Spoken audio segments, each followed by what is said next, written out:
mental states so a tiny few can control billions. Without this knowledge, we cannot understand the conspiracy and how it works. And the question is, who's behind it? See, they're hiding already. Who's behind it? And that's what we'll get to in the next section, which will start in 10 minutes. Thank you very much. Thank you.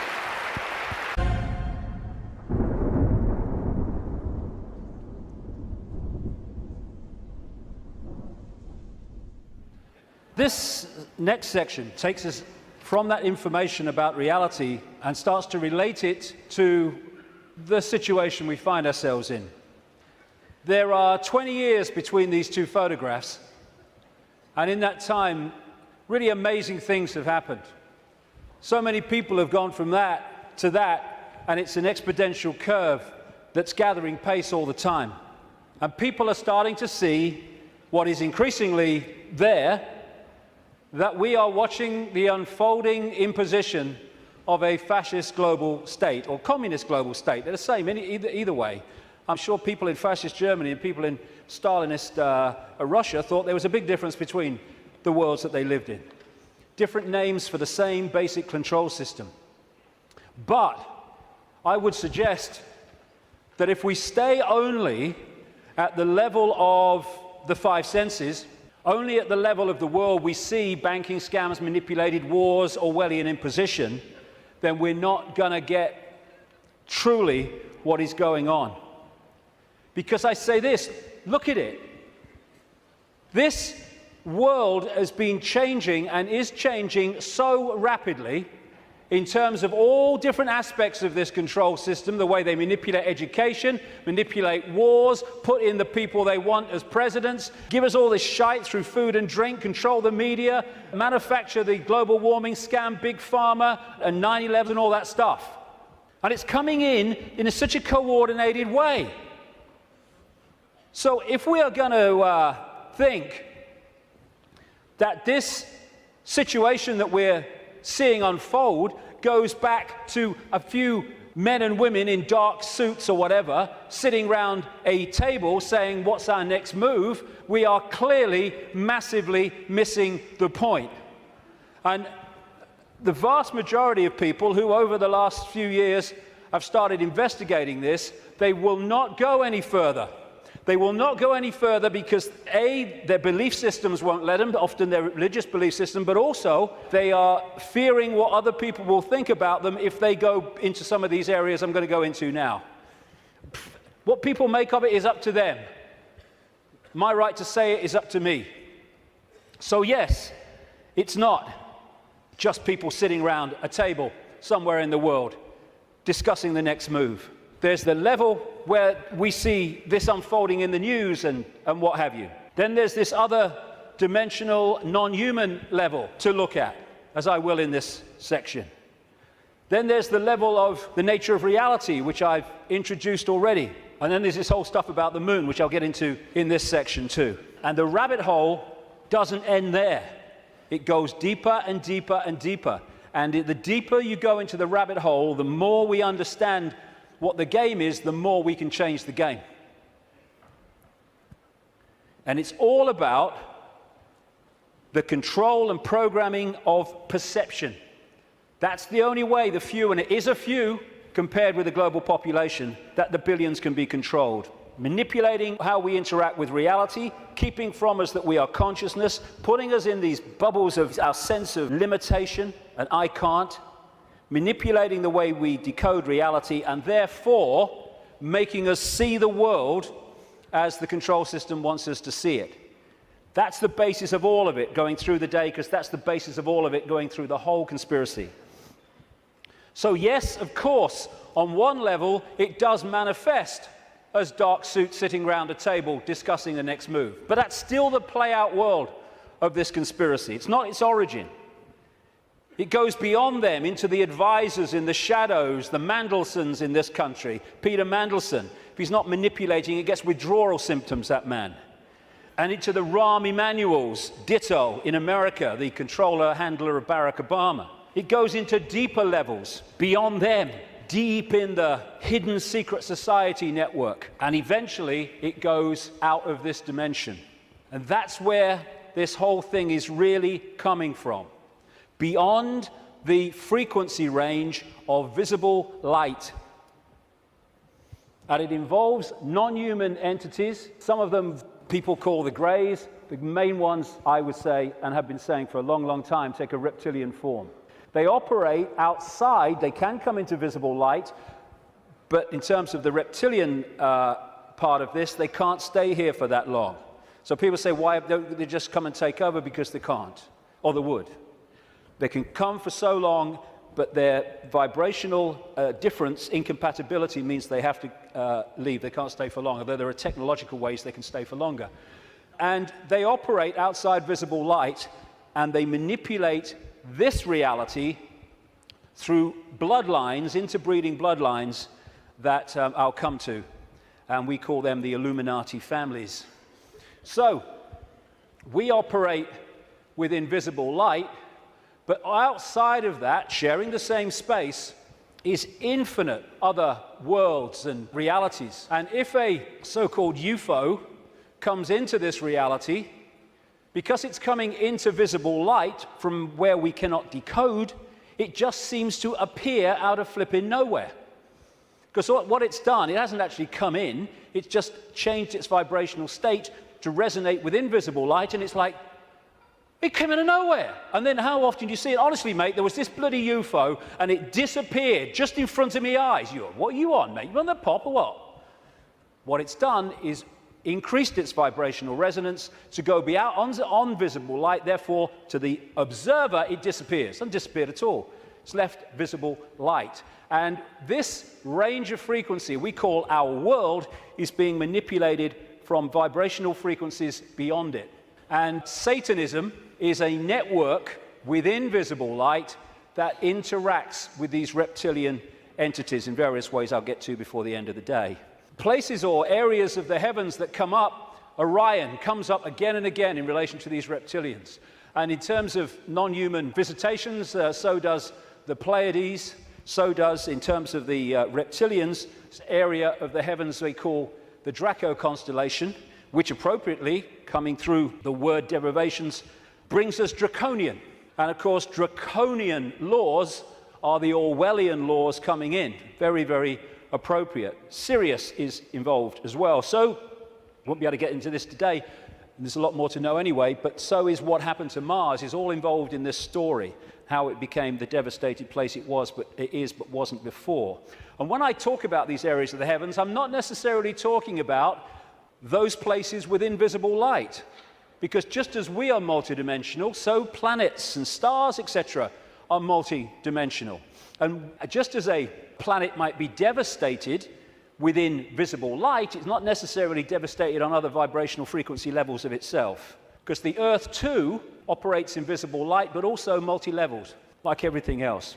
Another major part of this story is that when these reptilian entities started intervening, they manipulated human genetics through interbreeding, not necessarily physical interbreeding through technological methods, and also changing human form by changing the messages, the information, I'll come to this before we finish this section, that the DNA is picking up. And through that, you can change a form by changing the information the DNA is picking up. And it's no accident that humans have massive, fundamental reptilian genetics. This part of the brain, which scientists call the R-complex or the reptilian brain, will be very, very important as we go through this second part of the day, because it's fundamental to how human behavior and human perception is manipulated to see the world as we currently see it. This interbreeding is talked about and recorded all across the world in the ancient accounts.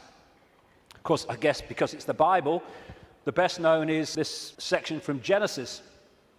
There were giants in the earth in those days, and also after that, when the sons of God came unto the daughters of men, and they bare children to them.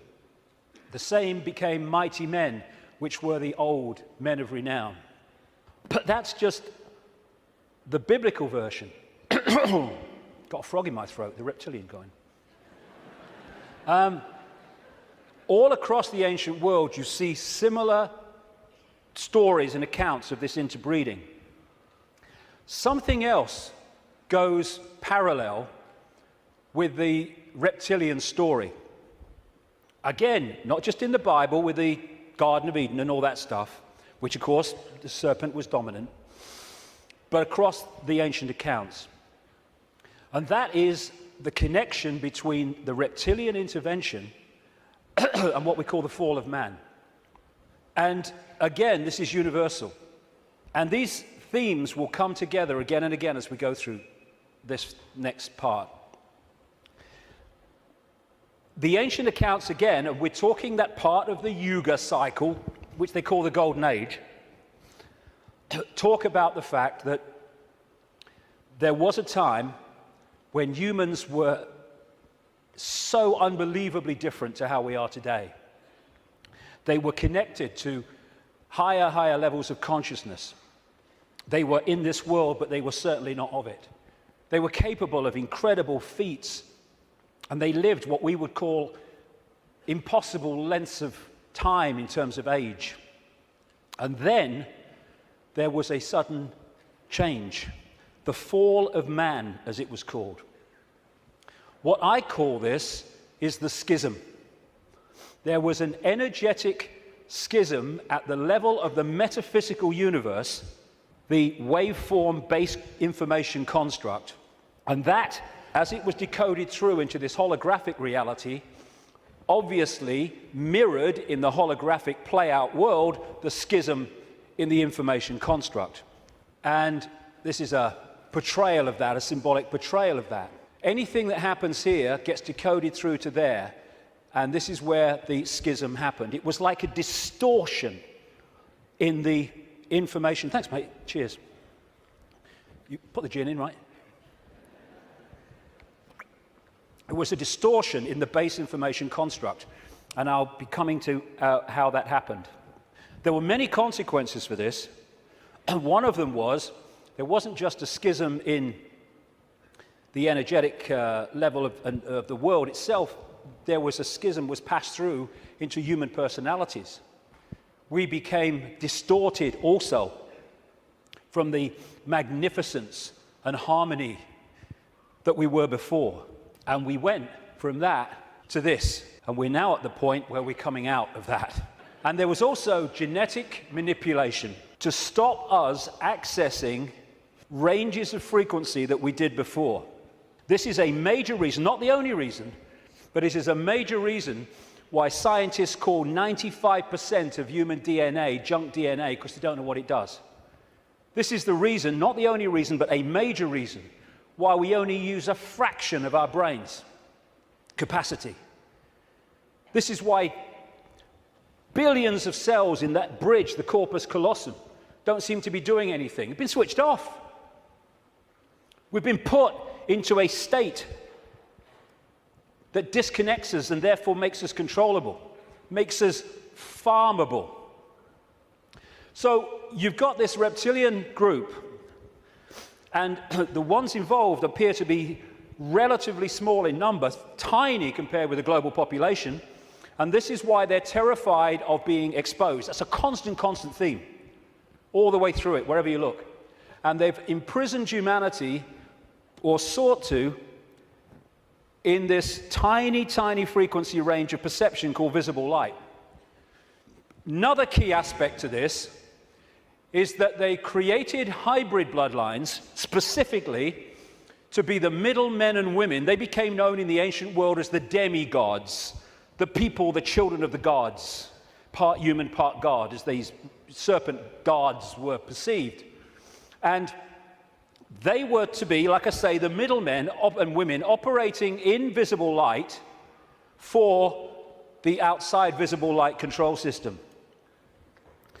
And it's appropriate that the caduceus and the symbol of the medical profession is the DNA, in effect, portrayed as two snakes.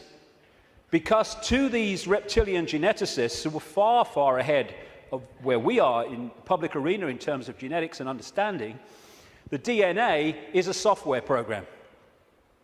And so they manipulate it for their own means. And this is crucial to understand the world that we live in.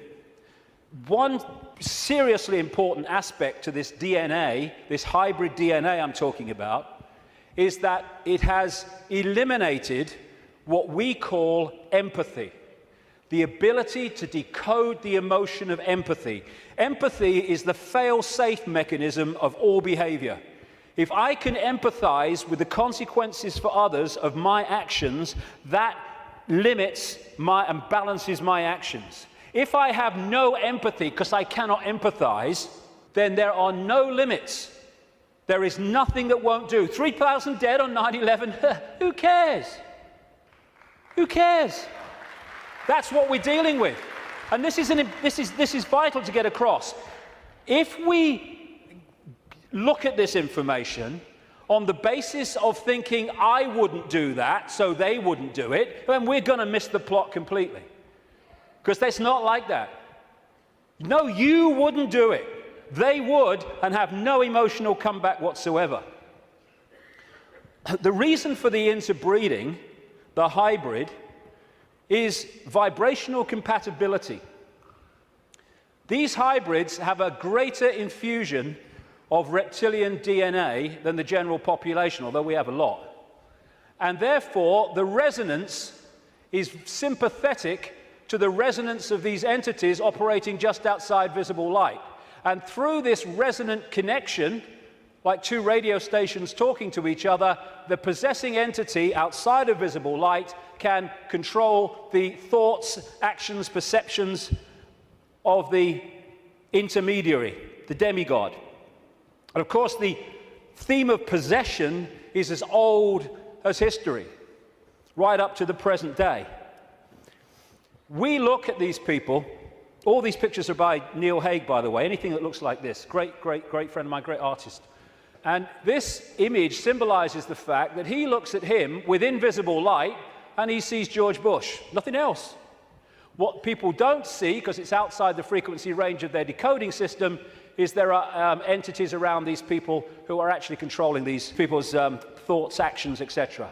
A number of psychics have said to me around the world how they've seen people walking along the street or wherever, and then they've seen like an ethereal reptilian entity locking into these bottom two chakra points, the emotional level, one of them is, and floating around with them.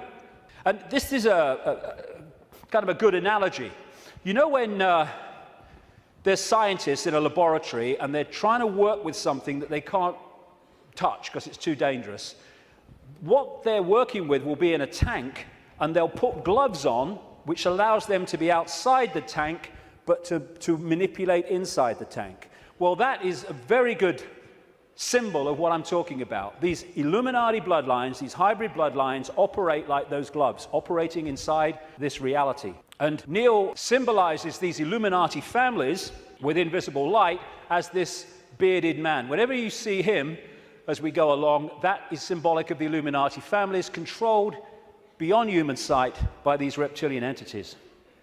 When the world started to recover from great geological catastrophes, which I'll come to in a second, there were areas of the world that stood out in terms of their abilities and potentials and advancement. These were some of them, and this area is particularly important to the bloodlines I'm talking about. The area that was once called Sumer, thousands of years BC, and became Babylon. This is why Babylon comes up in the writings of these people so often. And it's Mesopotamia, the land between two rivers. They didn't invade Iraq just for oil or just for anything. They didn't invade it for one thing, but multiple things. But one reason they're so obsessed with Iraq is because to these bloodlines in control of the world today, this is a very significant, almost religious piece of land of historical importance to them. As Sumer and Babylon broke up, these bloodlines started going walkabout.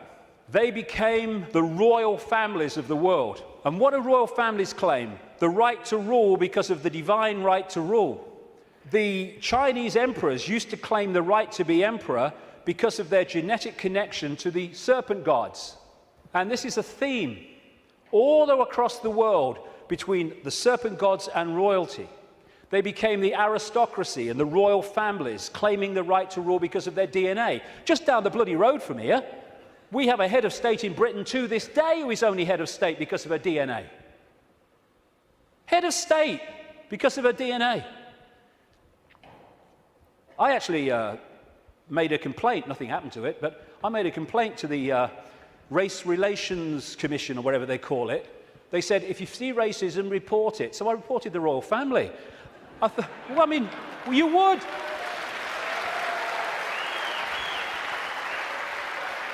You would. Because they go, racism, we must stop racism. All these bloody politicians go, well, get down to Buckingham Palace then. You're saying you can only be head of state, not only if you're bloody white, effectively, but if you only come from the same bloody family. Ridiculous. Anyway, it's always been and it still is. And so these aristocratic and royal families moved on. Eventually, when the people started to rebel against overt royal control dictatorship, these families, some of them stayed in the royal families overtly, and there's still some around, like ours. But these families moved into politics, into banking, into business, and became the dark suit, but they still perceive themselves as royalty, as special, because of this genetic connection to the serpent gods. And through the British Empire, the so-called Great British Empire, and the other European empires, as these bloodlines moved up into Europe from the Middle East, etc., they exported these bloodlines all over the world.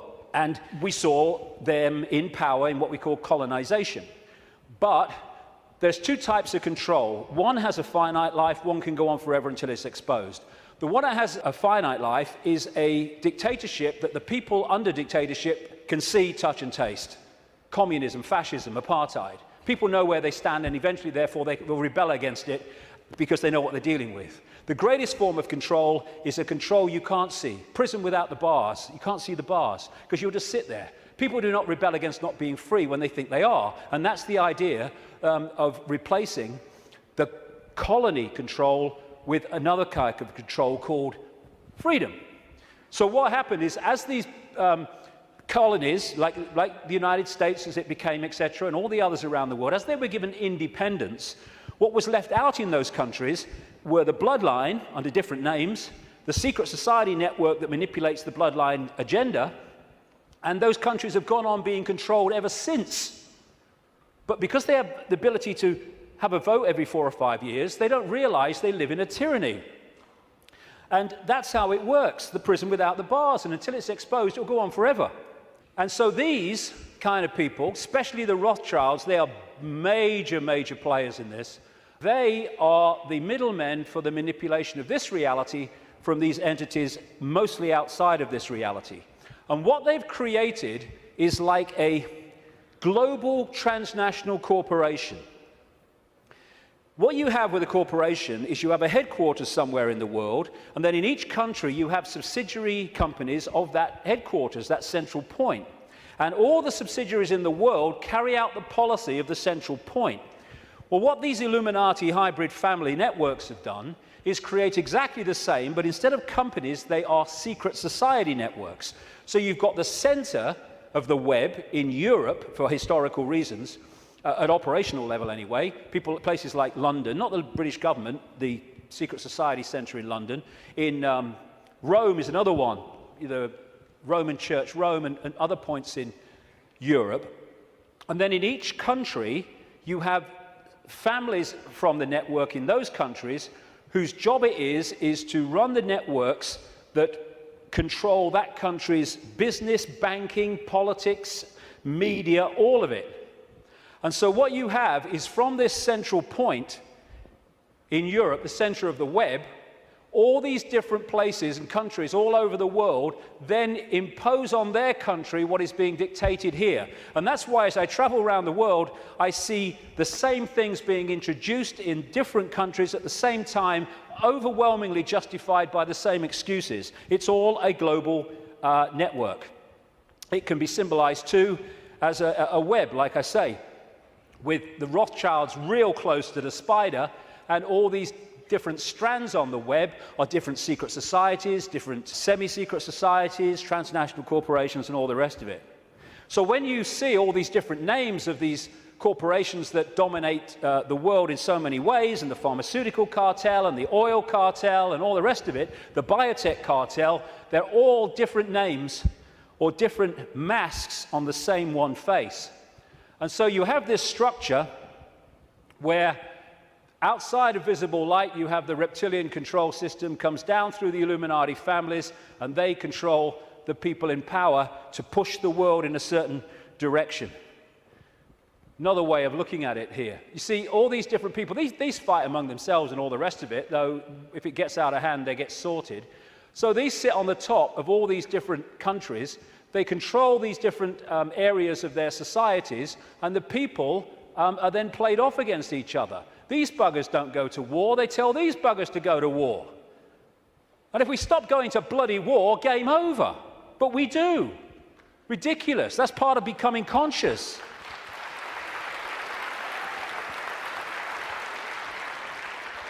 So these people are just pawns in a game in a way, genetic pawns in a game. They're just kind of shells to play out this agenda with invisible light. I mean, some batches are better than others, of course. So if you look at the principle of the Trojan horse, the symbol of the Trojan horse, coming into a society and not seeming to be what it is, though taking it over, and you put that on the face, well, you've pretty much got symbolically what we're talking about here.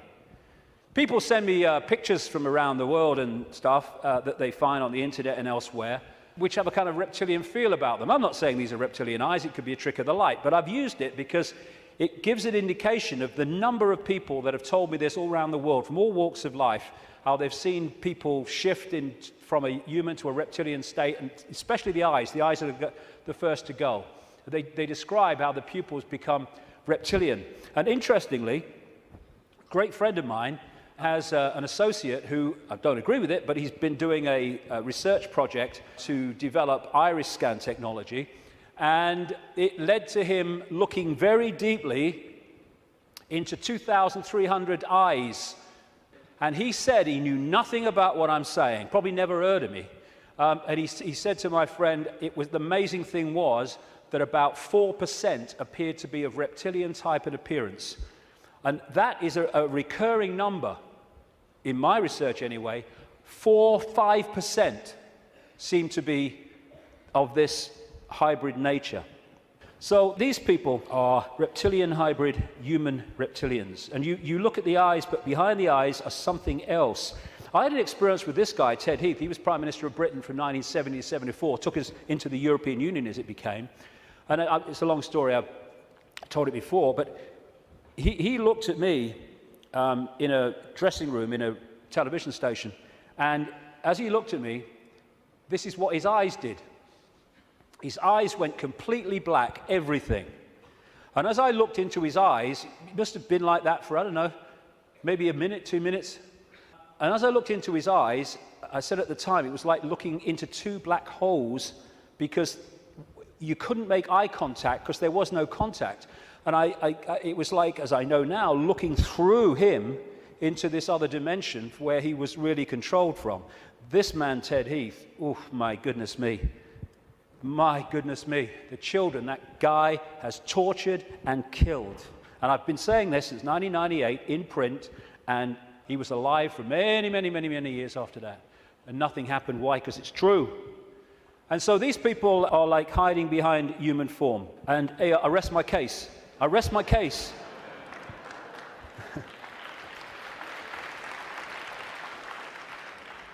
Ooh, you look tasty. And this lack of empathy in this hybrid DNA explains why these guys do what they do. Now, when you open your mind, instead of saying, well, it's not possible, it's ridiculous, when you open your mind and say, okay, I'm not going to just accept this stuff, but I'm going to flow with it and see where it goes, you find that this stuff I'm talking about is absolutely in your face when you bring it from the subliminal to the conscious.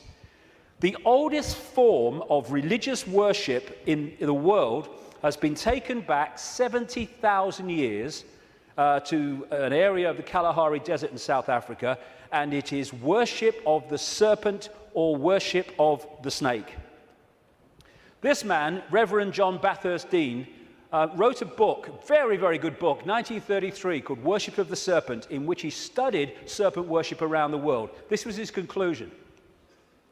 It appears then that no nations were so geographically remote or so religiously discordant, but that one and only one superstitious characteristic was common to all, that the most civilized and the most barbarous bowed down with the same devotion to the same engrossing deity, and that this deity either was or was represented by the same sacred serpent. It appears also that in most, if not all, the civilized countries where this serpent was worshipped, some fable or tradition which involved its history, directly or indirectly, alluded to the fall of man in paradise, in which the serpent was concerned. What follows then, but that the most ancient account respecting the cause and nature of this seduction must be the one from which all the rest are derived, which represent the victorious serpent, victorious over man in a state of innocence and subduing his soul in a state of sin, as he would call it as a reverend, into the most abject veneration and adoration of himself. Like I say, wherever you go, it comes up. You find obvious representations of the serpent gods. These were found in graves of the Ubaid people that preceded Sumer in what we now call Iraq. These were the Nagas, the shape-shifting reptilian people of Asia. The Druids used to worship a serpent god called Hu. If you play that word through, Hu man becomes serpent man, appropriately. The Egyptians used to worship serpent gods and represent their pharaohs as a result of that in this way. You had the cobra coming from the headdress there. You had the cobra head gear itself representing the snake. You had the belly of the cobra. The cobra is a constant common symbol of this serpent race. In Central America, you had Quetzalcoatl, the feathered serpent god, and the Mayan version of it was Kukulkan in places like Chichen Itza. Of course, right across Asia, Japan, China, etc., the very most dominant symbol of that part of the world is the dragon, which comes from this worship of the serpent gods. Folklore is full of serpent stories and what have you. When I first met Credo Mutwa, a long time ago now, he contacted me when I was going around South Africa, this Zulu shaman, the official historian of the Zulu nation, because he'd read in a book called The Biggest Secret that I'd introduced this reptilian stuff for the first time, and he said, "Mr. David, how do you know? How do you know about the Chitahuri?" And I didn't know about the Chitahuri. Tell me. And he told me the story of African history where the Chitahuri, which translates as children of the serpent or children of the python, had taken over the world in the very same way that other parts of the ancient world described it. This is a painting that he did of one type of this Chitahuri from ancient and modern accounts. And he showed me this called the Necklace of the Mysteries. It says a necklace, it's very, very heavy, copper, and it goes on your shoulders. How he keeps it on his shoulders, I'll never know, it's so heavy. And he uses it as the historian of the Zulu nation, the symbols hanging from it, to tell the story of Africa and the world in general. And pride of place on the front is a non-human entity with a willy in come and get me mode and a human woman. And I said to him, "What's all that about?" And he said, "This is symbolic of the interbreeding of the Chitahuri and humans to create these hybrid bloodlines, these children of the serpent." And then I asked him, "Oh, by the way, that's copper now, but in the original," and this Necklace of the Mysteries, by the way, is mentioned in accounts 500 years old, and Credo reckons it's about 1,000 years old, and it has a flying saucer on it, very clearly, a flying saucer hanging from it, which the storytelling says that's how the Chitahuri came here. Anyway, this is copper now, but it used to be gold. Someone stole it, and they couldn't afford to put gold back, and that takes us to North Africa and Egypt, and the base story of the Egyptian myths, and that's the golden penis of Osiris, which all relates into this golden bloodline, this special bloodline. And when I said to Credo, why is it not reptilian, he said, because the Chitahuri, and this is a theme I've found all over the place, the Chitahuri said, you must not portray us as we really are. Some people did, most people didn't. They had to do it symbolically. So they made it absolutely, obviously not human, but not reptilian for fear of the consequences. And when I was writing the new book, Human Race, Get Off Your Knees, I came across a work in progress, I think it's finished now, by a man called Pierre Sabac. And he was producing a book called The Murder of Reality.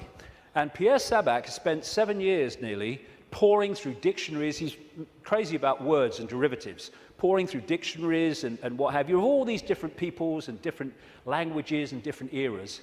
And he put together the fact that the language, the very language, if you follow the derivatives back from the language we use now and their origins, where the words came from, tell the story of this reptilian serpent god race taking over humanity, and also how they used to symbolize this race for reasons I've just said, not as they really were, but as eagles, as hawks, as owls, as angels. If you take the word angel back to its origin in Sabac's research, you get a word meaning snake or serpent. And so we have the eagle on so many countries' flags and logos, including the United States most famously. You have the owls, invariably with the goddess of Babylon, Semiramis or Ishtar. You have the story of the angels, especially the theme of the fallen angels, representing this reptilian race and interbreeding with humanity. And you have Horus, the son of God of Egypt, the virgin-born son, represented as a hawk, again with the reptilian imagery. This seraphim, one of the hierarchy of angels in Christian and Hebrew Jewish belief, seraphim word means snake or serpent if you take it back to its origin. You have the flying serpent disc, which is widely used in the ancient world. And another thing that they did was they symbolized the heavens as the upper ocean. We have the ocean that we have, obviously, and then you had the upper ocean, which was the heavens. And so they talked about the gods and the serpent gods coming in their heavenly boats through the upper ocean. And so you have a lot of marine symbolism, which doesn't relate to the sea, it relates to the upper ocean. And it's reading this. These bloodlines were known in the ancient world under different symbols and different codes, like children from heaven and earth, and children of the gods, children of the sky. And another big symbol of these gods, these serpent gods, were the Watchers. They were called the Watchers. This is widely found. And that's why there's an eye, as Credo Mutua confirmed, on that hand, on the necklace of the mysteries. That's the Watchers, that's the serpent gods. And that's why we have the eye on top of the pyramid, the all-seeing eye on the dollar bill, and why that is a massive Illuminati symbol in the secret society network. They are the gods overseeing the pyramid of control. One way that they often symbolized these hybrid bloodlines in the ancient world was as part human down to the bottom of the torso, and then the legs or the bottom part being a snake. You come across this a great deal when you research this stuff. This is all symbolic of this half human, half snake symbolism. Over and over and over again you see it. And the cobra, like I say, is very much a common symbol of these serpent gods, as is fighting the serpent gods and battles with them. Even the word Messiah comes from Mesa, the Nile crocodile, which they used the oil from the Nile crocodile to anoint the pharaohs. And even today in the British coronation ceremony, they symbolize that as part of our own ceremony appropriately. In the Bible, the devil is symbolized or described in reptilian terms. The old serpent called the devil and Satan, who deceiveth the whole world. He was cast out into the earth, and his angels were cast out with him. Fallen angels, again, the recurring theme. All these folk tales about kissing frogs and turning into princes, and invariably you get reptilian themes, all part of the same story. And people send me images from all over the world as a result of the information I put out. It's amazing how many times you see this symbol of reptile and humans, or part human, part reptile. Or overseeing the gargoyles in the palaces and castles and churches of this elite are symbolic of that. And of course, over the last, 20 years or so, there's been a massive reptilian symbolism in children's stories and children's entertainment. And then recently, you saw this, it's quick one. This 16th century painting in the National Portrait Gallery of Queen Elizabeth I, they thought she was holding flowers because that's what someone had painted over. But with wear, what's underneath is coming to light, and this is a representation of it. It was in one of the papers. Again, holding the snake, very, very appropriate. And these aristocratic families, which became the hybrids, again, used reptilian, dragon, and all these other serpent images on their various coats of arms and what have you. And one of the centers, like I said earlier, is London. Not necessarily London, the Great Conurbation, but the City of London and the temple that runs into the City of London. The City of London, of course, being the great center of not just British finance, but global finance. And how appropriate that they, too, have the symbol of the flying dragon and the symbol of the Knights Templar Secret Society, a major strand in this web of secret societies, as the very symbol of the City of London. You pass these as you go into the city, of course. Another theme you find with images around the world is of serpents eating humans. And not nice, it isn't, of course, but they do eat humans. When these reptilians come into visible light, they use humans as their food, like humans use animals, cattle, sheep. And then you'll see the recurring theme all over the world. This is in Central America, the Mayan area. This is a painting by Credo Mutwa from South African myths of the serpent gods, the Chitahuri, eating humans. And this is Alfa Romeo. What's he doing there? What's he bloody doing there? Same thing. And in the garden of one of the palaces, or whatever you call them, mansions of Silvio Berlusconi in Italy, the leader and one of the world's most corrupt men, is again the same image. And outside of visible light, they feed off human energy, human emotion, especially, only low vibrational emotion, because that's all they can really access. And so they have to keep humans in a state of mental and emotional suppression so that we keep feeding out this energy, which they then absorb. And that will become relevant in the next section when I get into why pedophilia is so widespread among this elite. Because energy changes with the emotions we give out. When we give out love, it's a certain wavelength. When we give out hate, it's a very different wavelength. And the friend of mine in Japan has become very well known for taking water, name's Mr. Emoto, taking water, putting it in a container, and then he'll put words of love or hate or whatever on the side of it, because when you write a word, that word may seem in the decoded realm as a word you can see and read, but in the vibrational realm, it represents a vibration. If you could see the vibration of writing the word hate to writing the word love, it would be dramatic. In fact, you're looking at it. Because what happens is, after he's put the word on the side of the water, he then freezes the water really, really fast. I've seen his laboratory where he does it. And then he photographs the crystals. This is the crystal from a water that had love and appreciation written on it. This is the crystal that had hate written on the side of the water. And he's done whole books about this stuff with all these pictures in it. And this is the energy that these entities absorb when they're outside of visible light, which is most of the time. And therefore, they have to keep us in a state that keeps producing that. All this vampire stuff, because they drink human blood with invisible light because it carries the human genetic code and allows them to hold their vibrational compatibility with this reality for longer before they have to get the hell out of it. That's why they drink so much blood.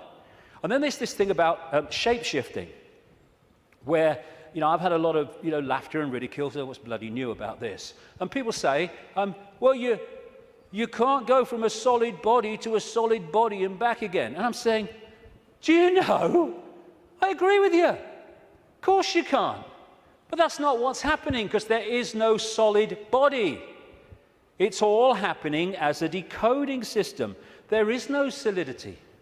So what shape-shifting is you have a situation like this, and the front dominating from our perception of observation energy field is the human one. So we look at George Bush or somebody, and we see a human. But sometimes, especially at times of high emotion, This shift can happen where the reptilian field comes forward. And as it does so, becomes the dominant one, often briefly, the observer now starts decoding that. And then it shifts back and you start decoding this. And to the observer, decoding that shift, creating the holographic reality in their head, which is where everything happens, to their observation, someone's gone from a human to a reptilian and then back to human again. It's not, of course, shifting solidity. She's a hologram like we're all holograms, and they can shift. This is where shape-shifting happens, what we call physical shape-shifting, illusory, in our heads. So the road to tyranny began when these reptilians arrived. Before that, like I say, the world was very different. The golden age, the time when humans were just extraordinary before the suppression. And then came this energetic schism, this distortion in the information construct, which got played out into the holographic world as, on one level, as massive geological events, with volcanoes and storms and what have you. And of course, symbolized by Noah and the Great Flood, though there have been many of these, not just one.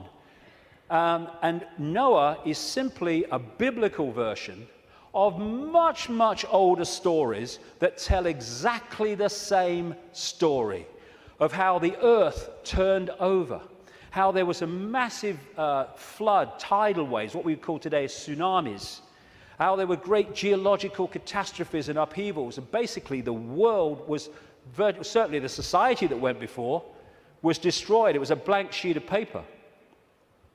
And in this distortion, humans lost the power of the connection they had to higher levels of awareness. And this happened. We went from being part of the field, knowingly so, and to being taken over and suppressed by this reptilian race. Because once the blank sheet of paper was created by the geological catastrophe, and why that happened I'll come to not very long from now, the earth started to settle down, and when it settled down, then everything started to be rebuilt, but in a very, very different, much lower level than it was before. And there was the genetic manipulation too. And in China, unlike most other countries, you can't access vast tracts of the internet because the computer system has been firewalled off to stop Chinese people accessing that area of the internet that the authorities don't want them to see.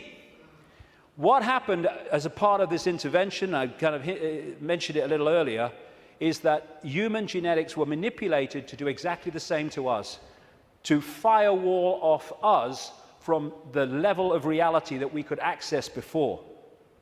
So we went into this prison called visible light that we've been in ever since, and particularly isolated in the left side of the brain so that we only perceive through the five senses, and we can only see structure and language and a hierarchy and all that stuff, and our potential dramatically reduced.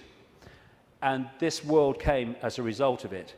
And it's dominated by controlling human perception, by suppressing our true self and dictating what we bring into holographic reality. Okay, now let's go really crazy. I've had enough of only being half crazy. Let's do the bloody lot, eh?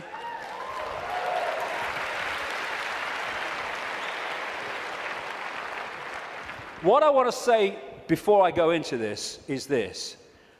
One of the most profound ways that people are controlled is to limit their sense of possibility. Your sense of possibility becomes your sense of what is possible. Now, that's an obvious thing, and it's a truism, but often we miss what's in front of our eyes. In other words, if you can program a sense of what's possible and make it narrow and incredibly limited, then when people come along and say, this is going on, these people say, you're bloody mad, that's not possible. It's like, no, you don't believe it's possible. Talking to some of the insiders that I have over the years, and talking to other people who've done the same, There is a feeling among some of them that these entities technologically, and I keep emphasizing, there's not that many of them compared with humans, and so therefore they have to keep out of sight, and it's one of the reasons, the major reason they want to cull the global population, because it's out of hand from their point of view. Well, stick around, it's going to be out of hand a bit more very soon. But they reckon, some of them, that this technology that these people are working with, these entities are working with, is like 10,000 years ahead of where we are. But that's a bit of a misnomer, because there's a line, like a Rubicon, of awareness of how reality works. And when you're this side of it, you are in a state of tremendous limitation. But once you cross it, by realizing the nature of reality that I've been talking about today, suddenly you can move very fast in terms of your ability and your potential and all the rest of it. But while we're here, they reckon we're there about 10,000 years ahead. So we're dealing not with what we can do, but with what very advanced technological entities will do. Not spiritually advanced, intellectually, technologically advanced. What happened was that I was writing this latest book, and I sat down one morning. I've had one or two thoughts about this before, but they've come and gone. But I sat down one morning at the computer to start writing. And it was like, I've had this so many times in my life, in the last 20 years. It was like an energy field descends upon me, and suddenly I just knew the moon was not what it seems to be. It wasn't the heavenly body, the natural phenomenon that we believe that it is. And from that moment, information started to come to me in the five-sense world, pointing to exactly that. Again, we come back to that line 20 years ago. Knowledge will be put into his mind, and at other times he will be led to knowledge. This combination has been constantly repeating, and it gets more and more powerful. First, I get an insight out of nowhere. The moon's not real. Where's that come from? And then suddenly it starts. I went on the internet, and within 2-3 minutes, I was expecting to find nothing. I just put on a few words indicating the moon's not real in the sense that we think it is. And bingo, within 2-3 minutes or less, I'd found this book, Who Built the Moon, by two researchers who've written other books. One of them an investigation into Freemasonry. And this book details the extraordinary anomalies relating to the moon. And they came to the conclusion, and I absolutely bloody agree with them, and a bit more than that too, as I'll come to later, that this is what we're looking at. The geometrical connections and everything, and the mathematics and the relationship between them in terms of size and position is just mind-blowing. And what I'm suggesting, and I'm not alone over the years at this level of it, though I think I might be alone at the next bit, that I'll come to in a second or a few minutes. I've been there before, I don't mind. Is that the moon is actually a hollowed-out planetoid by a very, very advanced race, and it was brought here to take the Earth over. And what they do, this seems to be a modus operandi. They bring these moons in, and as they bring them in, they fundamentally affect the Earth. I mean, the Earth is at the spin it is, and is at the angle it is because of the moon. Massively so, anyway, because of the moon. So when they come in, bingo, things change, and the society that was there before ain't there anymore. And then gradually they take them over in ways that I'll come to. So when the moon came in, and again, it's so important to come back from the holographic world to the base construct. We see a solid moon, yes, in the play-out world. But back here, it is an energetic construct in the metaphysical universe. And as it came in, and other things that happened, which I talk about in the book, it created this distortion in the information construct of the waveform information base of this universe. And as it did so, it was played out here in all this catastrophe and stuff that I talked about and the ancients talk about. It was played out as this great geological catastrophe and the great flood and all the rest of it. And what is a common theme that they talk about, the ancients, in relation to this? The earth turned over. And you think, how the freaking hell can the earth turn over? What happened? What happened when the moon came in, the earth turned over? It's at an angle that it is today because of the moon. And so the distortion brought an end to the world that was there before, and we basically went back to rubbing sticks together because of what happened. And that distortion was played out in the human mind, the human perception, the human psyche, and we completely changed our perception of the world and who we are, where we are. So in Who Built the Moon, like I say, I do recommend it, the way it looks at the anomalies and everything, and the connections between these three bodies. And these mathematical, geometrical connections only apply to these three bodies in the solar system. They don't play out against the other planets, just these three. And the moon is so perfectly positioned that because of where it is, when we have an eclipse, it is the same size as the sun. That's why we have the eclipse. And the authors of Who Built the Moon say this: the moon is bigger than it should be, apparently older than it should be, and much lighter in mass than it should be. It occupies an unlikely orbit and is so extraordinary that all existing explanations for its presence are fraught with difficulties, and none of them could be considered remotely watertight. When you go on and you say, where'd the moon come from, you get this story. And like so much in what we call science, that people take it as fact, it's actually a theory which repeated becomes fact. But then you go back and you find that it's a theory. And the first one is the moon was created by what's known as the whack theory, or the big whack theory. And that is that a Mars-type planet came in, smacked the Earth, great chunk came off, and became the moon. When the physics of that didn't work out, they came up with the double whack theory, where the Mars-type planet hit the Earth, bit comes off or whatever, and then the Mars-type planet thinks, well, I'll give him one with the right, I'll give you one with the left, comes back and whacks it again, the old one too. Talk about bloody desperate. And the truth is, and honest scientists will tell you, they have no bloody clue where the moon come from, and it shouldn't, by physics, be there. This guy, Isaac Asimov, a Russian professor of biochemistry, did a lot of writing on this sort of stuff, and he said this, quite rightly: we cannot help but come to the conclusion that the moon by rights ought not to be there. The fact that it is one of those strokes of luck almost too good to accept. Small planets such as Earth with weak gravitational fields might well lack satellites. In general then, when a planet does have satellites, those satellites are much smaller than the planet itself. Therefore, even if the Earth has a satellite, there would be every reason to suspect that at best it would be a tiny world, perhaps 30 miles in diameter. But that is not so. Earth not only has a satellite, but it is a giant satellite, 2,160 miles in diameter. How is it then that that tiny Earth has one? Amazing. Some scientists don't even talk about a planet-satellite relationship, but a planet-planet relationship. The moon's bigger than Pluto. The best explanation for the moon is observational error. The moon doesn't exist, that scientist said. Another one from NASA: it seems easier to explain the non-existence of the moon than its existence. And then we get the hollow moon. This is what I'm saying, and others have said, is that it's a hollowed out planetoid. In November 1969, the moon was hit by a lunar module to the equivalent of 1 ton of TNT.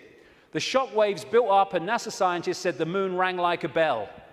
Maurice Ewing, a co-director of the seismic experiment, told the news conference, "As for the meaning of it, I'd rather not make an interpretation right now, but it is as though someone had struck a bell, say in the belfry of a church, a single blow, and found that the reverberation from it continued for 30 minutes. It got a bigger smack eventually, which I'll come to. Frank Press from the Massachusetts Institute of Technology, MIT, said that for a rather small impact to produce an effect that lasted for 30 minutes was quite beyond the range of our experience. This is a guy called Gordon MacDonald. He said in the early 1960s, it would seem that the moon is more like a hollow than a homogeneous sphere. And this guy from MIT said the lunar orbiter experiments had vastly improved knowledge of the moon's gravitational field and indicated the frightening possibility that the moon might be hollow. Now we'll come to this bigger whack. a launch vehicle struck the moon with the equivalent of 11 tons of TNT, and NASA scientists said the moon reacted like a gong and continued to vibrate for 3 hours and 20 minutes to a depth of up to 25 miles.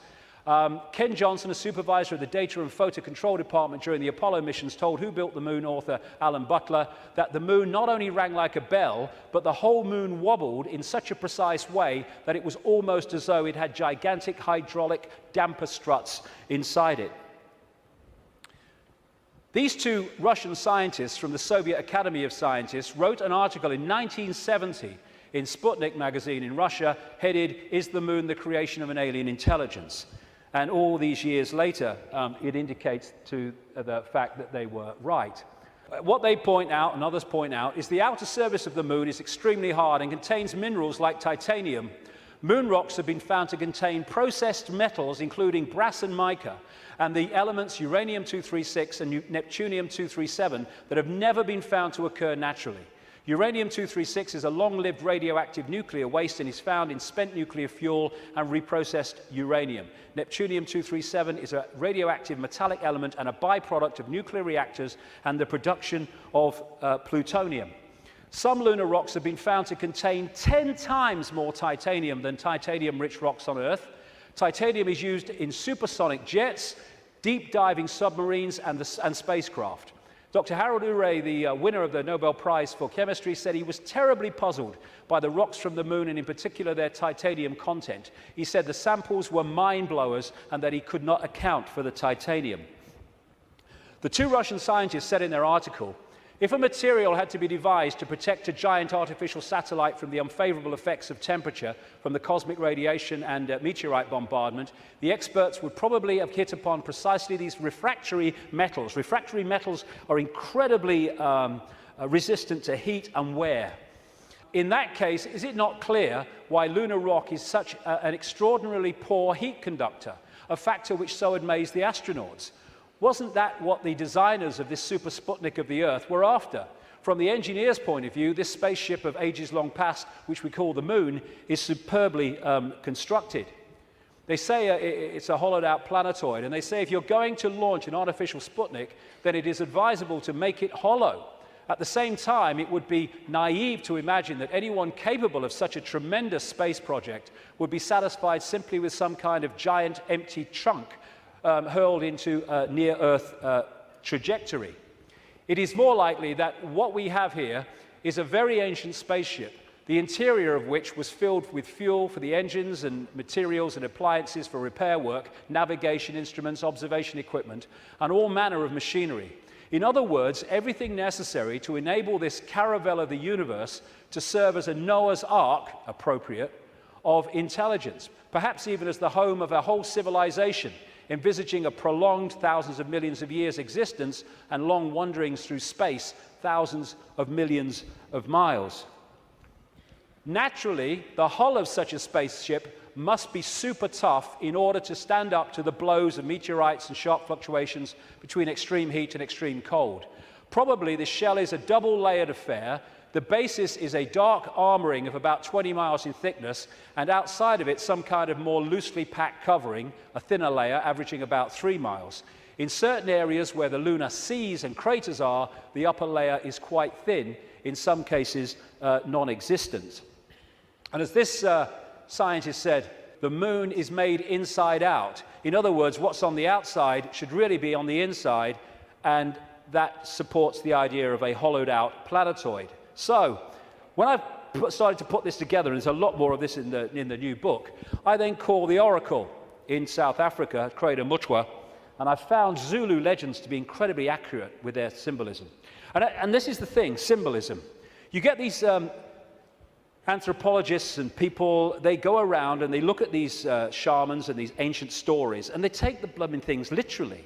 Now, like I said earlier, we now have the tools which make it easier for us, because technology is mirroring reality, therefore we have the analogies. When these ancient stories were put together, they didn't have that. They had to try to get their point across in simple ways that people of that time could relate to. So they used symbolism. So when I read Credo Mutwa, I didn't tell him anything that I'd put together or come across or thought. I just said to him, can you tell me any Zulu legends about the moon? And he said, yes, we consider the moon to be an egg.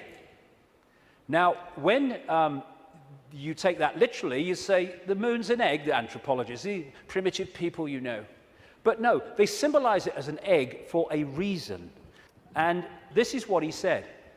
The legends, the Zulu legends, say that the moon was brought here hundreds of generations ago by two brothers, Wawani and Umpanku, who were the leaders of the Chitahuri. They were known as the Water Brothers and had, quote, scaly skin like a fish. Now, this story relates almost exactly to the stories found on ancient clay tablets in what is now Iraq, Sumerian accounts of the Anunnaki, a non-human race, I would say reptilian race, that came to the earth in the same way that other parts of the world, in the ancient world, talk about. And the Anunnaki, according to these accounts, were led by two brothers called Enki and Enlil. And at least one of them, Enki, was symbolized under another name too as in relation to water, exactly the same as this. Zulu legends tell of how Wawani and Umpanku stole the moon in the form of an egg, and this is why they symbolize an egg, not because they're primitive, from the great fire dragon and emptied out the yolk until it was hollow. They then rolled the moon across the sky to the earth and caused cataclysmic events on this planet.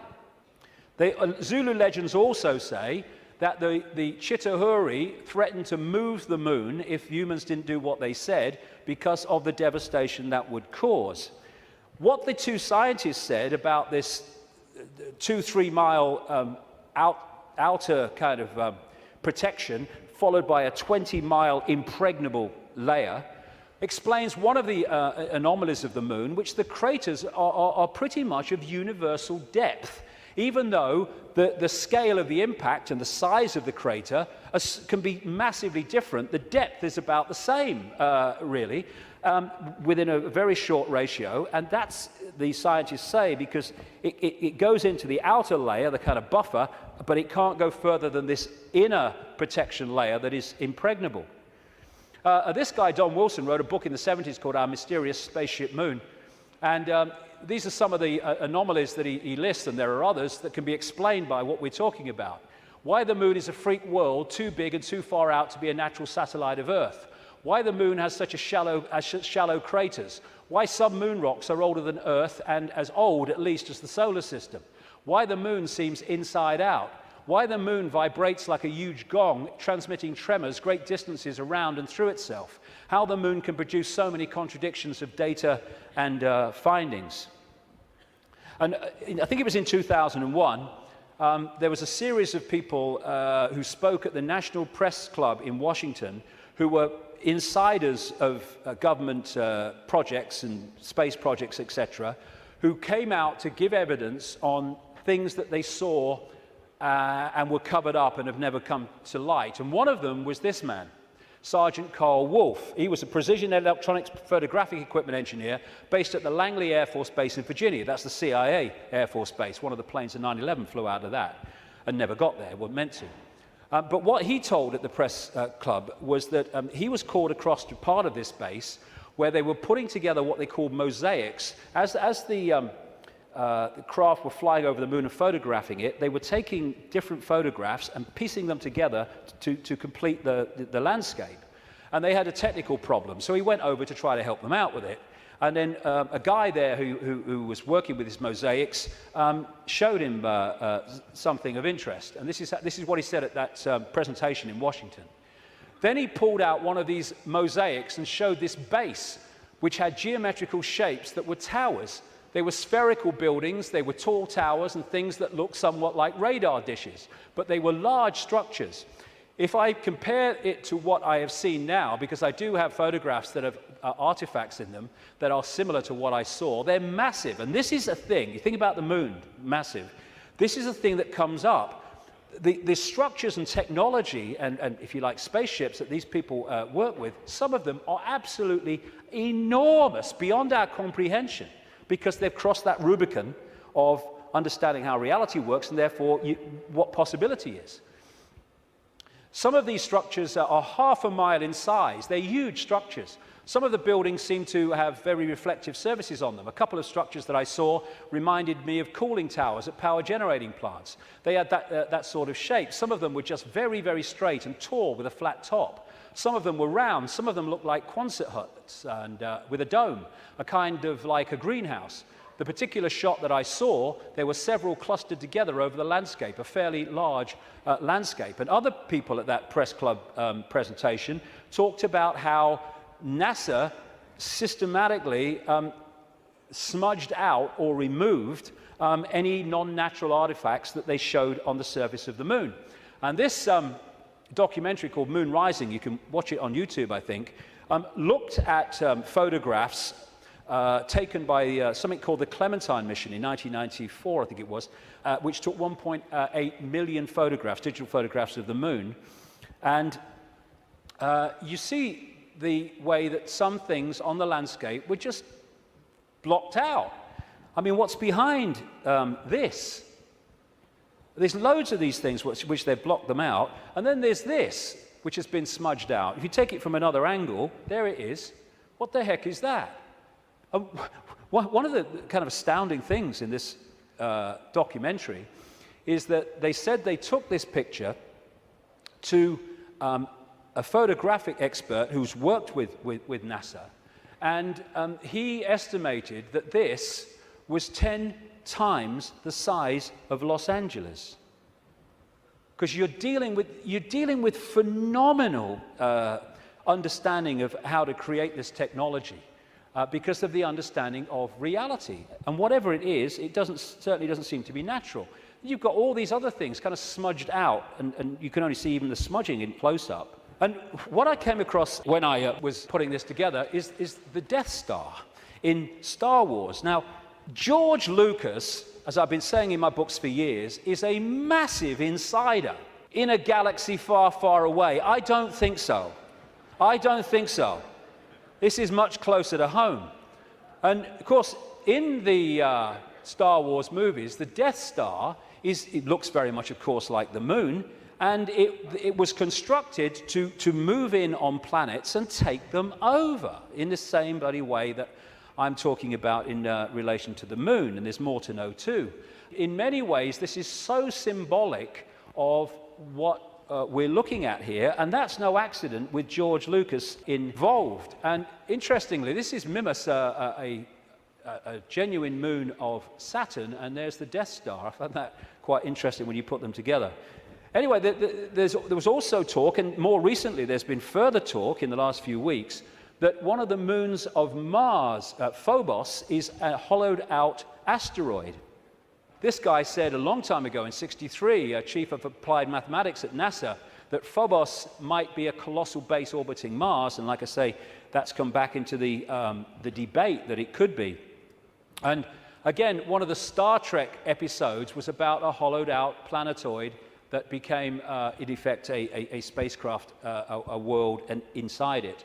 And so much of this science fiction that puts this stuff in our face as fiction ain't fiction at all. They're getting it from fact.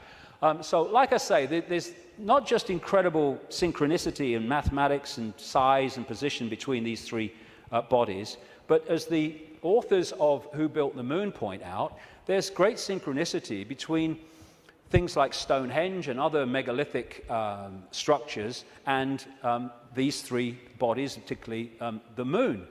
And one of the things they point out is that the measurement, which a guy called Alexander Thom came up with, an engineer who studied all these sites in Britain and Europe, like Stonehenge, called the megalithic yard, which is a kind of a certain length. And he said that all these major, especially Stonehenge and things like that, broke down into these megalithic yard mathematics. And what the authors of this book are saying is that the moon breaks down to the same mathematics, which is what they say. This all seemed very odd. The megalithic structures that were built across Western Europe were frequently used to observe the movements of the sun and the moon.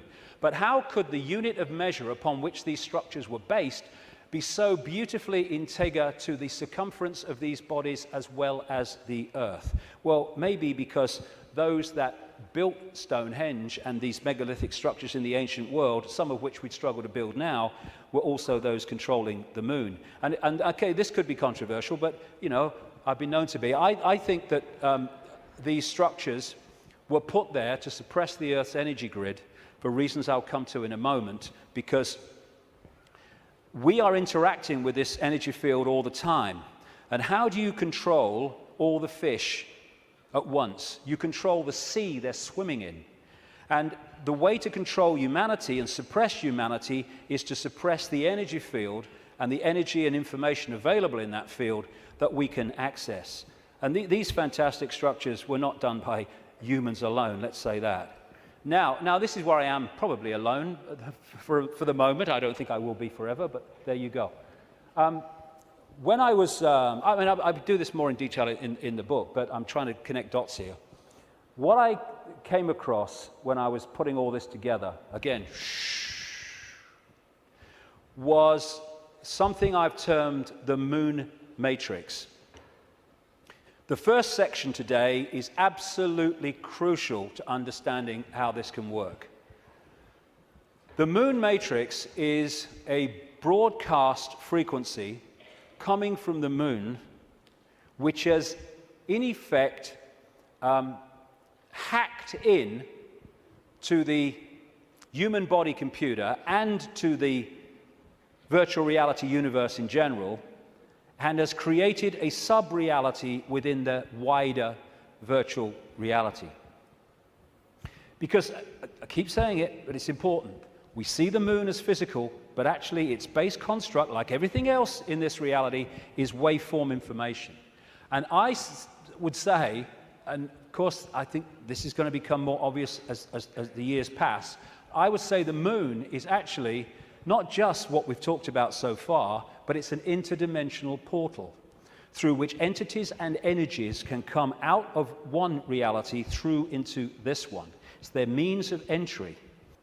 Its position, so perfect, as you'll see if you read not just my new book, but Who Built the Moon, its position in relation to the moon and the sun is so perfect because that has an effect on creating this sub-reality. I'm saying that this frequency is broadcast from the moon and has created a sub-reality which we are constantly decoding, and that the genetic manipulation of humanity, so widely described by the ancients, was to take this body computer and tune it in, connect it to this frequency range I'm calling the moon matrix. This is Neil Haig's concept of moonopoly. This is the world, the structure that we are experiencing, this box recurring round and round limited world. And I am suggesting that we are being massively influenced. In fact, we have been turned into a hive mind by these broadcasts, which are holding us in a sense of limitation, to the point where it operates as a default mechanism. Soon as you start to awaken, if you don't keep it going and stick with it, then you'll default back, because the pressure of this moon matrix is pushing us into this tiny sense of limitation.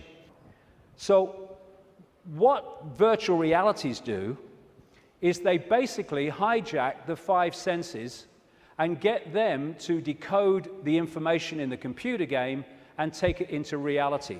I'm saying that this moon matrix has done exactly the same, and it is part of the modus operandi of how planets are taken over in this way.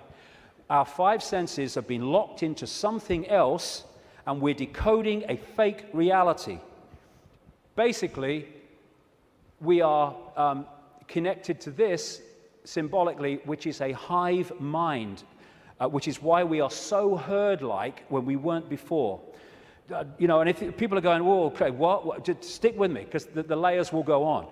What I've been talking about today is the fact that this base vibration from the black holes goes through this cycle, and it elicits different information in the form of photons from the suns, which we decode, and the reality changes. We go through different epochs. What I'm saying is that this moon matrix has hacked in to that photon energy stream and has done what the Chinese authorities have done to the computer system in China, they have stopped us accessing vast amounts of the virtual reality universe that we used to before. Now, if anyone thinks this is fantastic, that we could see things that aren't really there and not see things that aren't there, this is a New Scientist. America has just switched from analog to digital television. In the short time of about a year that the analog frequencies are not being accessed because they're going to be filled up by other things like mobile phones, suddenly, for the first time, scientists can see and connect with radio waves from galaxies they couldn't before. Why couldn't they do it before? Because we were watching the flipping telly. Prior to the switchover in America, naturally occurring radio waves at frequencies between 700 and 800 megahertz were obscured by analog TV signals, preventing astronomers from investigating the universe using this band. The freeing up of this bandwidth is a once-in-a-lifetime opportunity to see galaxies in this range. Now, you imagine what is capable by this high technology in blocking frequencies so we can't perceive what's there and we perceive things that aren't there. That's what this is doing, I suggest. And I'll add more detail as we go along. In effect, we're operating within a bubble, a virtual reality bubble, within the wider virtual reality universe. And it's connecting in through our crystalline receiver transmission system, same with the Earth, and creating this situation where we are decoding a world that may even not be there, who knows, but certainly is different to the world we think it is. And we go back to this more accurately now. The matrix, I would say the moon matrix, is everywhere. It is all around us, even now in this very room. You can see it when you look out of your window and you turn on your television. You can feel it when you go to work, when you go to church, when you pay your taxes. It is the world that has been pulled over your eyes to blind you from the truth. What truth? You are a slave, Neo. Like everyone else, you were born into bondage, born into a prison. You cannot smell, taste, or touch. A prison for your mind. I would say that prison for your mind is the moon matrix, which has put us in a vibrational prison that we can only break out of by becoming conscious and therefore vibrating beyond the walls of the moon matrix, which is a frequency range. And if we're not held in that frequency range, that's why society is structured as it is, with its stress and its fear and its war and its conflict, then we start to break out of its perception prison and we start to say, bloody hell, why didn't I see this before? Because you were there, constantly decoding this thing. Now, like I was just saying, never mind what I've just said about some moon matrix, never mind that. Even by its very position, the moon is fundamentally affecting human behavior and human perception, because the moon is affecting the Earth tilt, the Earth spin, it's affecting the Earth oceans, therefore it's affecting us. We're 60-70% water, we must be affected by it. And also, and here we come back to the importance of the first section today, it's also fundamentally affecting the endocrine system, which connects us to the chakra system, which connects us to out there, part of which is the third eye. It affects the hormones that we secrete, which fundamentally affect human behavior, human health, human perception. Not with any matrix, just by being there. And it fundamentally affects this, the pituitary and the pineal gland, that give us the sixth sense ability to see beyond the five senses. And what it has done, it has shut down, in so many people, on purpose, the third eye, which in our previous pre-domination mode, we used to perceive vast areas of reality beyond which we can now. Moonth comes from moon. The moon, of course, as it goes around, fundamentally affects our perception of time. We have moonths because of the moon. It's a monarchy. It's a hybrid monarchy.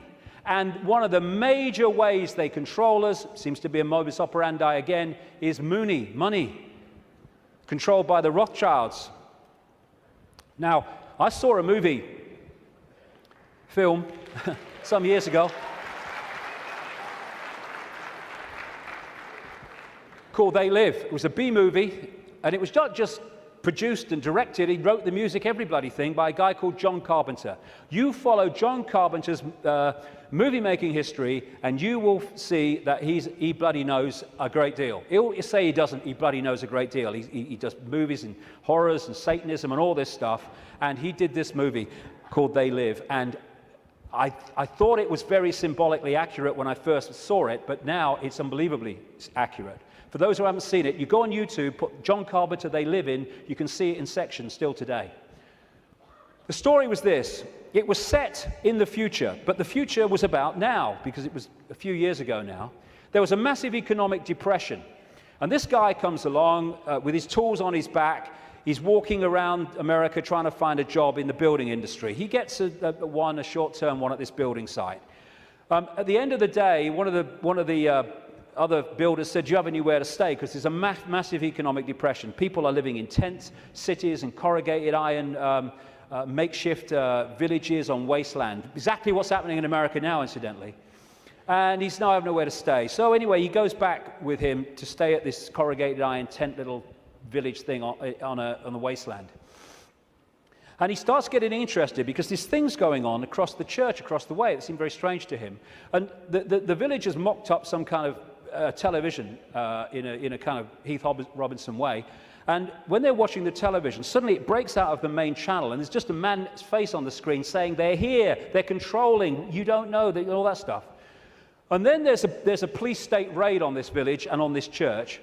And they bring the bulldozers in and the police and the helicopters, and they destroy the village. And this builder guy gets away, and he comes back, and he goes snooping around the church, and he finds some cardboard boxes. And he grabs one and runs into a back passage behind buildings, and he opens the box wondering what's in it. And there's sunglasses. And he's disappointed. Sunglasses? What are all these sunglasses in a church for? So he thinks, oh, I'll have one. He puts them in his pocket, throws the others away, walks off into the street. And that's where we pick him up. When he puts these sunglasses on, suddenly the world looks very, very different. It looks like this. He starts to realize that there are people that look human to his naked eye that are anything but human when he puts these sunglasses on. Not only that, where he's seeing adverts with his naked eye, drink Coca-Cola, holiday in Jamaica or whatever, what he can see with the glasses on is subliminal instructions: conform, stay asleep, consume, watch TV, submit, and all the rest of it. All on levels that he can't see. Other people who haven't got the glasses, they're interacting with various people, but he can see are not human. He looks at the president making a speech. He's not human when he looks at him through the glasses. Same with a number of people in law enforcement. Newsreaders were the same.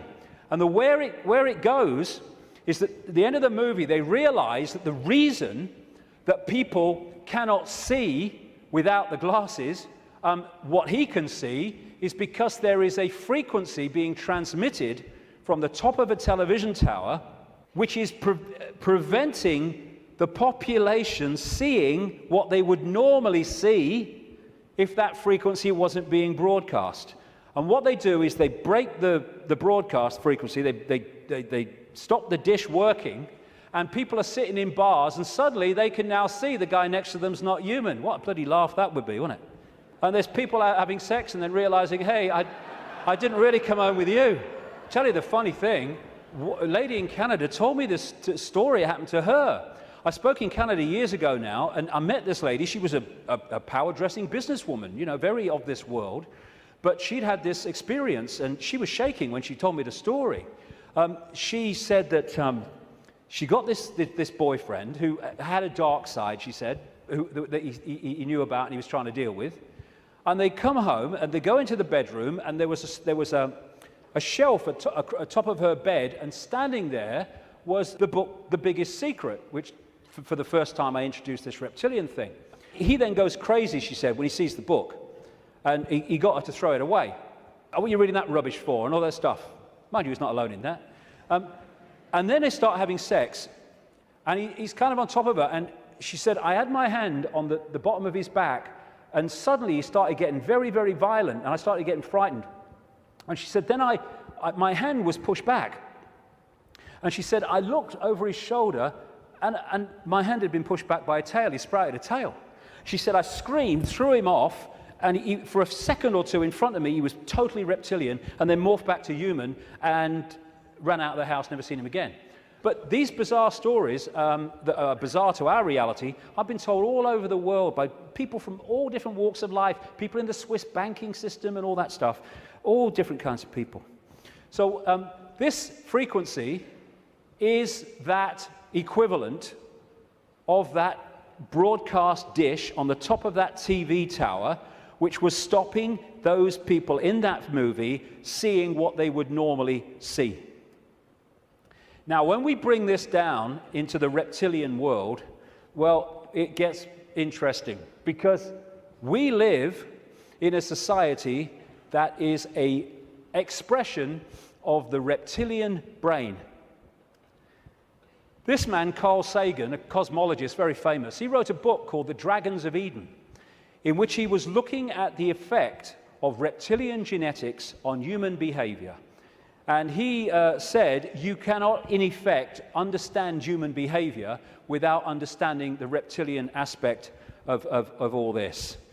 And we come back to what I mentioned earlier. This part of the brain, known as the reptilian brain or the R complex to scientists, is so fundamental to human behavior, as I'll explain in a second. And I'm saying that this genetic manipulation that the ancients talk about all over the world by the serpent gods locked us in to the moon matrix through the reptilian brain, because it connects into the hive mind of the reptilian species in the moon. And this, like I say, fundamentally expresses itself as the world that we live in. And I'll come to that more in a second. Now, in the 60s, around that time, there's a guy called Carlos Castaneda who wrote books based on the teachings of a Central American shaman source called Don Juan Matus. Some people say Don Juan didn't exist. Some people say he did. Whatever, the words that were put into his mouth are just absolutely extraordinarily accurate. And I read this quote coming up after I put this stuff together that I've been talking about. This is what Don Juan Matus said in these books. We have a predator that came from the depth of the cosmos and took over the rule of our lives. Human beings and its prisoners. The predator is our lord and master. It has rendered us docile, helpless. If we want to protest, it suppresses our protest. If we want to act independently, it demands that we don't do so. Indeed, we are held prisoner. They took us over because we are food to them, and they squeeze us mercilessly because we are their sustenance. Just as we rear chickens in coops, the predators rear us in human coops, human eros. Therefore, their food is always available to them. Think for a moment and tell me how you would explain the contradictions between the intelligence of man the engineer and the stupidity of his systems of belief, or the stupidity of his contradictory behavior. Sorcerers believe that the predators have given us our systems of beliefs, our ideas of good and evil, our social mores. They are the ones who set up our dreams of success or failure. They have given us covetousness, greed, and cowardice. It is the predator who makes us complacent, routinary, and egomaniacal. In order to keep us obedient and meek and weak, the predators have engaged themselves in a stupendous maneuver. Stupendous, of course, from the point of view of a fighting strategist, a horrendous maneuver from the point of those who suffer it. They gave us their mind. The predator's mind is baroque, contradictory, morose, filled with the fear of being discovered any minute now. They gave us their mind. And that is how I suggest they've done it. We are connected if we operate within the hive reptilian brain mind. We are operating on a collective mind, which is pouring out this constant sense of anxiety, fear, worry, stress, because that keeps us within the confines of the frequency range of the moon matrix, i.e. attached to it, and it also elicits the emotional, low vibrational energy on which they feed. Behind all these pyramids of banking, medicine, religion, business, politics, is the reptilian hive mind. It connects into all these control systems that run our society. And now let's look at the character traits of the reptilian brain. Is this our society or what? This is mainstream science, by the way.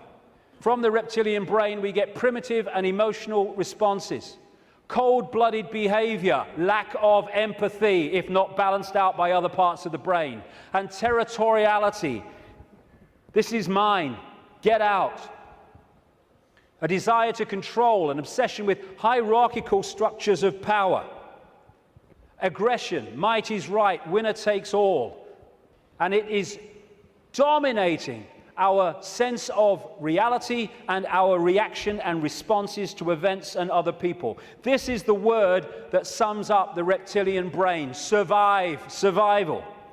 It doesn't think, it hasn't got the ability to think, it reacts. That's why it can react so fast. There are good things about it. When you're driving along in your car and someone walks in front of you, what rams the anchors on immediately, without thinking, instantly, is the reptilian brain. But when that starts to impact on other parts of our behavior and our lives, then it becomes a very negative thing indeed. It is the reptilian brain and its fear of not surviving. It's always scanning the environment for threats, not just physical threats, but threats on other levels of our experience, which I'll explain in a second. And therefore, the targeting of the reptilian brain and the constant triggering of it is what gives us this constant fear, this constant stress, worry that goes on in all areas of our lives. Will I meet the rent at the end of the month? Oh my God, will I lose my job? Oh my God.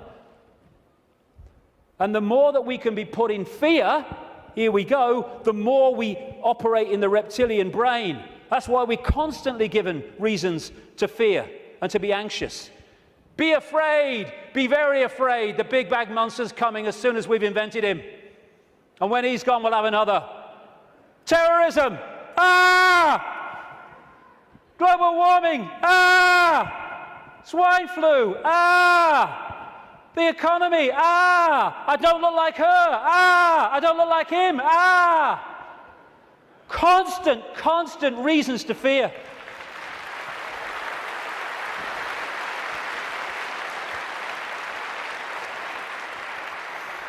Locking us into the control system. And it's not just physical survival. It's survival of status, of power, of reputation, superiority, intellectual preeminence. Acquiescence to a hierarchy and authority is another aspect of the reptilian brain. I know my place. And you know, when you put information out that challenges the status quo view of scientists and academics, they react vehemently. Why? Because the reptilian brain's kicked in. Survival of their reputation, survival of their belief system. When you put out information that challenges people's religious beliefs, not you're saying you're wrong and all that stuff, you're just saying here's some information, which if it's true, that can't be right. They vehemently attack you. Why? Because the reptilian brain's kicked in, because the belief system is in danger of not surviving. Fear of money. Money is fundamentally reptilian brain. Two polarities of it. One, fear of not surviving, fear of not having enough to pay the rent, to eat. And on the other hand, you can get so locked into the reptilian brain, and this is what the hybrid bloodlines do, that you equate survival with far more than is necessary to survive. So you get people, especially in these bloodline networks, who have got more money than they could spend in 100 lifetimes, but they get up with the sun every morning to go and earn bloody more. It's an obsession, it's an addiction, and it's connected to the reptilian brain, which fundamentally drives our perception of reality. Don Juan Matus again. I know that even now, though you never have suffered hunger, you have food anxiety, which is none other than the anxiety of the predator who fears that at any moment now its maneuver is going to be uncovered and food is going to be denied.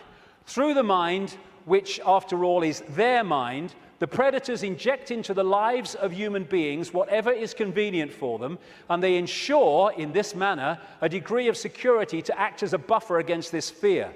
Sorcerers of ancient Mexico reasoned, here we go, that man must have been a complete being at one point, with stupendous insights, feats of awareness that are mythological legends nowadays. And then everything seems to disappear, and we now have a sedated man. What I'm saying is, what we have against us is not a simple predator. It is very smart and organized. It follows a methodical system to render us useless. Modus operandi, done it many times. Man, the magical being that he is destined to be, is no longer magical. He is an average piece of meat. There are no more dreams for man, but the dreams of an animal who is being raised to be a piece of meat, trite, conventional, imbecilic. This is what becoming conscious brings us out of. Control of perception is the bottom line of this conspiracy. You know, I'm all for exposing 9/11s and banking scams and engineered wars, but this is the bottom line, and if we miss it, then we're going round in circles and we'll get nowhere. Interestingly, the Zulu legends say that before the moon came, they used to worship the sun as female, and then everything changed. This change from perceiving the sun as female to worshipping it as male made possible the creation of warlike kings that took what they wanted by force. Everything changed when the perception of the sun changed. And the perception of the sun changed when the moon matrix kicked in and changed our perception of everything. And in so many ways, this Avatar movie, I'm not saying Cameron symbolized it like this, I'm saying what it symbolized to me. The blue people, who were in total harmony with everything else, I'm saying to me are symbolic of humans as we were before the predator came. And then the American troops with their high technology, let's kill people, we want these resources, so let's just go and get them and destroy everything to do so. They symbolize to me this reptilian intervention. And they even have, in the Avatar movie, of course, the concept of the possession of the blue people so that they could infiltrate their society while outwardly looking like they do and not being known to be who they are. These reptilians look down a different timeline to us because they're on a different wavelength. They're able to see further into what we call the future than we are. And therefore, if you access this network of secret societies, especially the inner circle, you can access the projected future of human society which this is planning. Therefore, you can write prophetic novels which further down what we call the timeline turn out to be staggeringly accurate. All you need to do is to access that projection. And you do it by accessing the secret society network. This, the Fabian Society in London, created in 1884, is one of those societies. The deeper inner core that have access to that timeline and that projected agenda. And this guy was one of them, a Fabian. And that's the Fabian logo, by the way. The wolf in sheep's clothing. Perfect. Perfect. It created, in effect, the Labour Party in Britain, and it influences massively the left, not only the left, but what we call the left centre of politics, not just in Britain, but in other countries. Australia too, for instance, very, very powerfully. When people have said to me in the past, you know, what's planned, I've said to them, well, you can read two books and see it, just put them together. George Orwell's 1984 and Aldous Huxley's Brave New World. This was published in 1948, this was in 1932. Put the two together. This talks about the drugs and all the rest of it, and the mind control. This talks about the sort of police state. Put them together, you got it. They were incredibly prophetic. I've been saying for years they weren't novels, or their source wasn't novels. Turns out that Aldous Huxley taught French to a man called Eric Blair then, now George Orwell, at Eton College, and introduced him to the Fabian Society. And this was the knowledge base, plus no doubt others connected, where they got these concepts. And what they said all those decades ago, Huxley's case 1932, is now happening. in incredible detail. And it seems that Orwell rebelled against what he heard and wrote 1984 to try to expose it. And some researchers suggest, they may well be right, that he called it 1984 when it was set kind of about now, because 1984 was the 100th anniversary of the creation of the Fabian Society. We've reached a point where these entities and their hybrid bloodlines, the Illuminati bloodlines, they think the takeover of humanity is almost complete. And when